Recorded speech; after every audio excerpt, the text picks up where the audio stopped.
meet you both. Pete, I thought I'd seen it all, but I've never seen anything like this. I tell you what, this is the most amazing little animal here. Now, this is actually a spring hare, pronounced spring har. Am I right to climb in there? Yeah. Do you mind?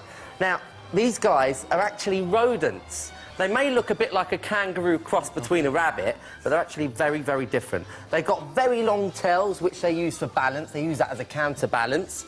They've got very powerful hind legs, which they use to jump. They can actually jump between 10 and 25 feet. That's quite a long distance. So he could get out, then? He could get out, yeah, theoretically speaking, but I think he's actually quite happy there. Now, the other thing I was going to point out is they've got quite funny postures, the way they sit down. I'll just demonstrate here. I'm going to look pretty silly, but who cares?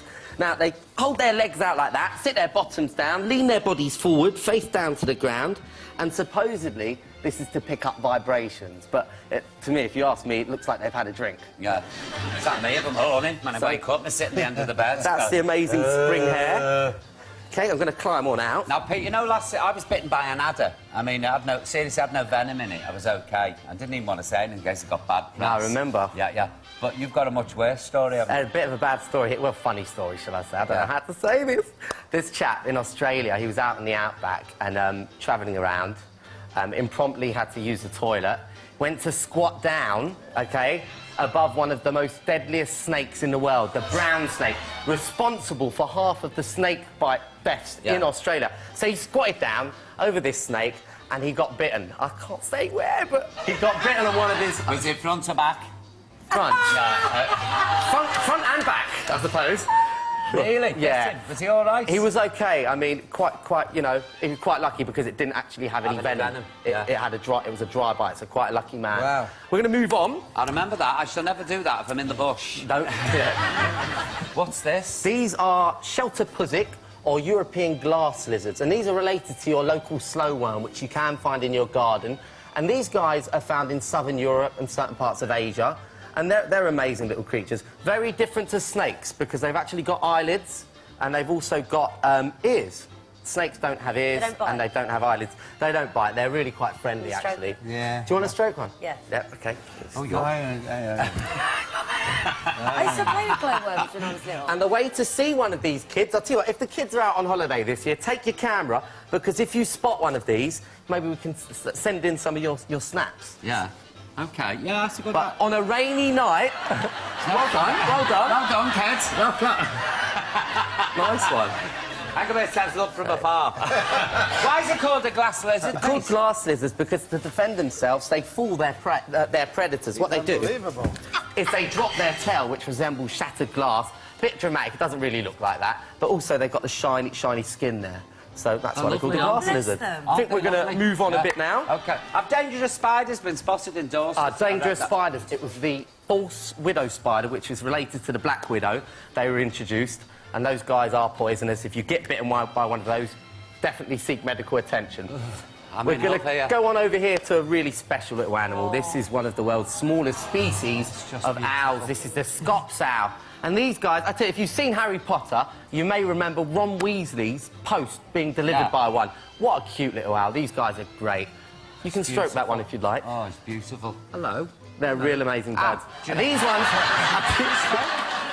These ones, Paul, they're actually found over southern Europe, parts of Africa, and even in Greece and the Balearics. Oh, it's beautiful. And And the Balearics is, by the way, where that poor Australian chap got bitten. Got bitten. Right, let's And it's move got on. a funny call, this one, hasn't it? They've got a piping call, OK, piping call which lasts between 2 and 3 seconds, and you can hear that through the olive groves in Greece.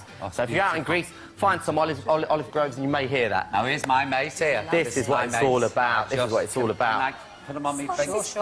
This is the cutest little animal here. This is a Lyle's fruitbat, guys. And these guys are quite common over Southeast Asia, especially in Thailand, and they primarily feed on fruit. Now, in your garden, you may find smaller species of bat, which don't actually use their eyes to locate their food. They use something called echolocation because they're feeding on tiny insects. These guys literally use their eyes, locate a great big tree full of fruit, and in the thousands land on it and quite literally demolish it. That's It's the prettiest thing I've ever seen. It's just lovely. Absolutely lovely. They are lovely. Aren't And How old is this one? He's 18 months. Oh, he's gorgeous. He's absolutely gorgeous. Don't they get all the blood rushing to their head? Everything's basically reversed. Yeah. So, no, they seem to be Right. okay with it. Now, we're going to move on, guys, because just very quickly, if you get a bat, I know some people get bats Look, he's actually in their hotel rooms. If this happens, very quickly, okay, the bat in your room, do not touch him. Try and get a pair of gloves and a box. Place the box carefully. Once the bat is settled, over the bat, carefully slide this piece of card, or some sort of piece of card, underneath the box, just like so, okay? And take that outside and release him. If he's injured, call a rescue centre, because he might need a bit of help. But be very careful. Okay. You know, I was in a hotel once in Wakefield, and I had a crow in my bedroom, and I rang down and said, there's a bird in my room. He said, are you complaining? What's this? Get a grip. I'm a jellyfish. You're a what? Jellyfish. Jellyfish, guys, I tell you, jellyfish are found all over the world, the common jellyfish.